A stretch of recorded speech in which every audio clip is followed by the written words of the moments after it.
Урматтуу аксакалдар, агалар, эже, карындаштар, бүгүн ушул Амир Темур кичи шаарчасында кубанычтуу, сүйүнүчтүү күн десек болот. Себеби былтыр ушу аксакалдар менен биргеликте жакшы тилек кылып, аксакалдардын батасын алып, былтыр июль айында ушул жерде ушу бала бакчанын пайдаланууна капсула салып баштадык эле. Өзүңүздөргө белгилүү болгондой, быйыл 2019 жылды урматтуу президентибиз аймактарды өнүктүрүү, өлкөнү санариптештирүү жана балдарды колдоо жылы деп эң керектүү жакшы законду жарлыкты кабыл алып берди. Аймактарды өнүктүрүү жылы деп бул ушу жаңыдан шайлангандан баштап президент 3 жылдан бери ушу жарлыкты кабыл алып берет. Мен айтар элем, ушул эң керектүү жарлыкта өнүккөн мамлекеттерде ушундай жарлыктар кабыл алынып 30 жыл, 40 жыл, 50 жылда ошол мамлекеттер өнүгүү жолуна түшүп, өнүгөт. Максаттарыбыз менен ушул иштерди аткарып атабыз да. Мына биз 2 жыл мурун келгенде балдардын бала бакча менен камсыз болушу 40-44% эле да. Мен өзүм программамда дагы айтканмын, жылда биз 2-ден 3-тен бала бакчаны курабыз буюрса, анан балдардын бала бакча менен камсыз болушун пайызын көбөйтөбүз деп. Мына өзүңүздөр күбө болгондой, 2 жылдын ичинде биз 5 бала бакчаны курулушун баштадык. Бүгүн эртең 2 бала бакчаны ачып атабыз. Мына биринчиси эртең Курманжандатка, Юго-Востоктогу 2-чи балдар бакчаны. Жыл аягына чейин буюрса дагы 3 бала бакчаны бүтүрүп, биздин балдарыбызга, наристелерибизге Кудай буюрса белек кылып өткөзүп беребиз деген ойдобуз. Бул бардыгы мына жергиликтүү бюджеттин эсебинен болуп аткан иштер. Аксакалдар айрыкча мына отурасыздар. Апалар отурасыздар мыналар. Жаштарга жакшы сөздөрдү айтып, коен анайын балам, тынч бол, аман бол, эсен бол деген сөздөрдү берип, батаны берип турушубуз керек да. Анан кээде мына кече Арабанда болгон окуяны көрүп атпайсыңарбы? Ортодо эки партия үчүн элдер бирин-бири тополоң кылып, узучу кылып, энелер сабалып ошол жерде кандай болуп атышат да.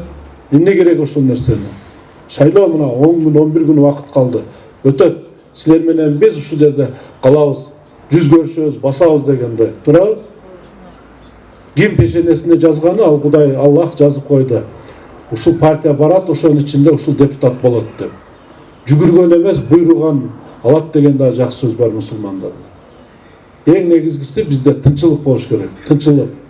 Мына кээде баягы өзүбүз эл башчылары, актив жетекчилер өзүбүз мындай туура эмес жактарга аралашып алып, анан элди бөлүп жарыла турган убакыттар болот. Андай болбош керек.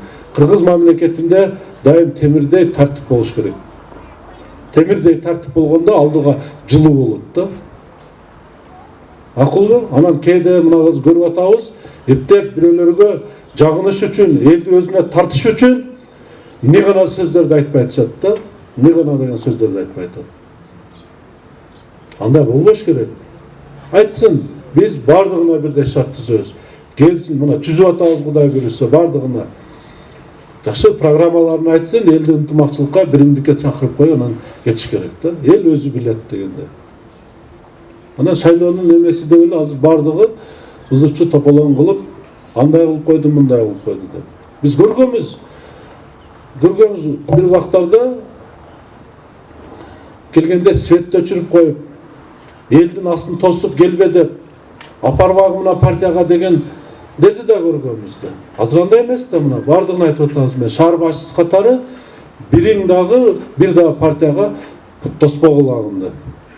Ар бир келип өзүнүн эркин оюн айтып кетсин деген ойду айтып атабыз.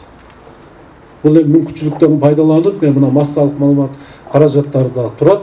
Мына шайлоого дагы 11 күн убакыт калып атат. Эң негизгиси биздин Кыргызстан деген мамлекетибиздин стабилдүүлүгү үчүн, өнүгүшү үчүн бардыгыбыз көзүбүздүн карегинде ушул тынччылыкты Аллахтан тилеп ушу иштерди алып барышыбыз керек деген ойдомун.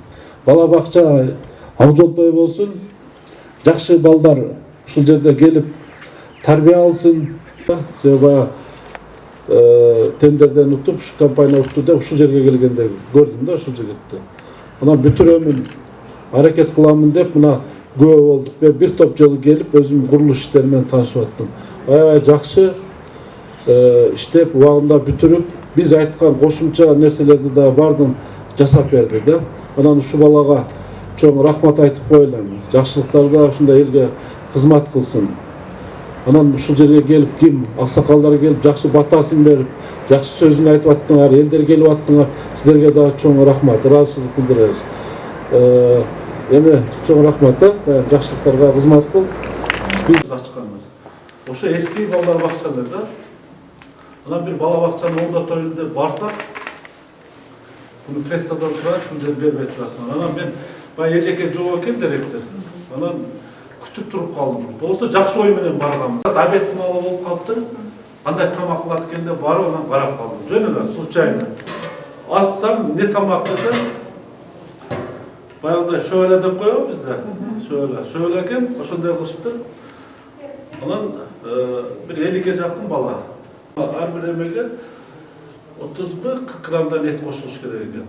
Ошондо 50 балага 30 граммдан кошулганда да канча болот? 100 балага болгондо 3 килограмм, аларга 1,5 килограмм эт кетиш керек. 30 минимальный норма да бул.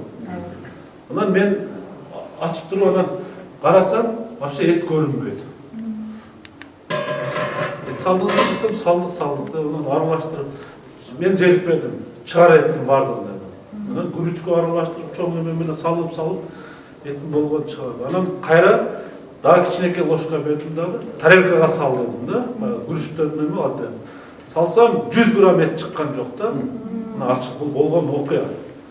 Анан ошол жерде мен баягы эме кеттим да, сразу айбек матбугатына сунушту бер. Эме райондук билим берүү бөлүмүнүн башчысын чакырдым да, кызматтан алгыла дедим. Ал 30 жыл иштедим, мен 40 жыл ушу бала бакчаны түптөгөм, ал бизге болбойт дедим ал. 30 жыл иштесем ошол жерде нан жеп, эме кылып болду. Иштен кетесиң, на принцип кетирдик. Анан ал бакчаны ремонт кылбай эле толук башынан салдык да. Ондоп берди. Мен бул айтар дегеним бул балдардын рызкысы да. Балдарды ата-энелер берет бала бакчага деп, жакшы тарбия алсын. Усагын ошол жерде жакшы тойгозсун деп. Ушудан аянбаш керек да, тамакты жакшы берип, анан 1 килограмм сала турган болсо, жарым килограмм салып андай кылбаш керек. Биз мына бюджеттен карап беребиз, бардыгын жетишет. Тамакты Китайдан жакшы. Мен бул сурамачы. Макулбу?